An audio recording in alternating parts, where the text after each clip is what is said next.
kon mbokk yi lii mooy li ñu ne woon dañ koy faral fàcce ñu bëggoon nag mbooleem Sénégalais yi xam ni lii lu doy waar la, lu garaaw la. ñu fexe ba ci suñuy jëflante wala li war a doon suñuy yitte bis ni ki tey mooy li jëm ci anam yu mel nii, ndax lii mooy réew mi. bés bu nekk ñu fenkal ñu ay wax yoo xam ne amul benn solo, amul benn njëriñ ci réew mi. boo demee ci réew yi nga xam ne tey tabaxu nañu, defaru nañu, teewul bés bu ne suñu xëyee ci yu mel nii la seen waxtaan di nekk. boo buggee ràññeetle màndarga réew mu dellu gannaaw rek mooy waa réew mu ban yitte lañu am ci liy doxal seen réew, nga méngale kook ban yitte lañu am ci li nga xam ne moom lañu tuddee fait divers. débat politique bi ci lii la war a porter, waaye du Moustapha Guirassy cravate bi mu sol, diw oto bi muy dawal. lii lañu war a waxee, ndax lii tey jii dafa méngoog bés bi nga xam ne ci la ñuy màggal wala dundal bés bi nga xam ne loraange bi gën a mag ci bi ñu xam ci loraange boo xam ne wala ci yi gën a mag yu am ci biir géej ci la bokk, mooy keroog bi batalo Joola di suux.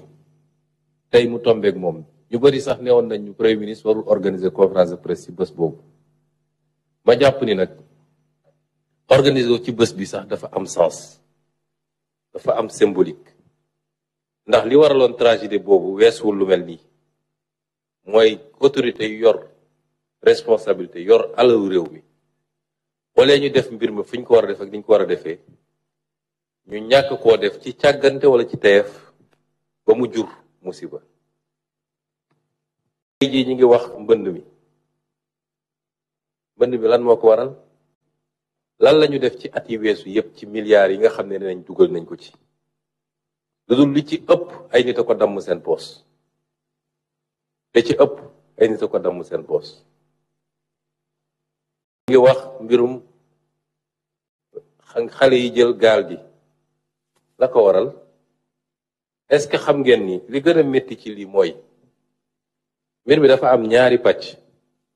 dafa am jël lu ëpp nëbb ko askan wi, muy lu garaaw a garaaw te ministre de la justice na ci wax léegi.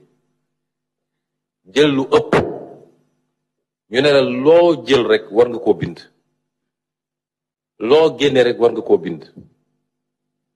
nga jël téeméer bind ni juróom fukk laa jël.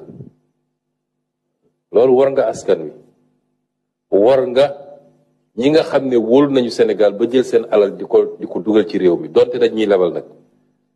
waaye ki ngay lebal day fekk nga yaakaar ne mën naa fay.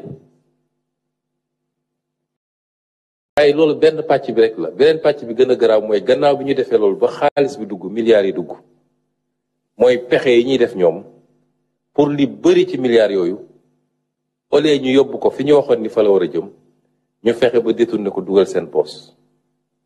loolu nag ci fan yi di ñëw dañ ci gën a génne ay détails, ndax li ñu génne ci alal ci réew mi, yéen a ngi dégg ay milliers de tonnes de kilos d'or. loolu lu tuuti la ci li ñu génne ci réew mi, te lépp nag ci alalu réew mi la. lépp ci alalu réew mi la.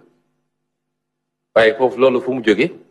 xaalis bii ñuy wax waroon dugg fi mu war a dugg, ñu dugal ko feneen fu mu warul dugg, ba pare nax sénégalais yi, nax suñu partenaire ne leen jëluñu xaalis bu toll noonu, waaye lu gën a néew loolu la.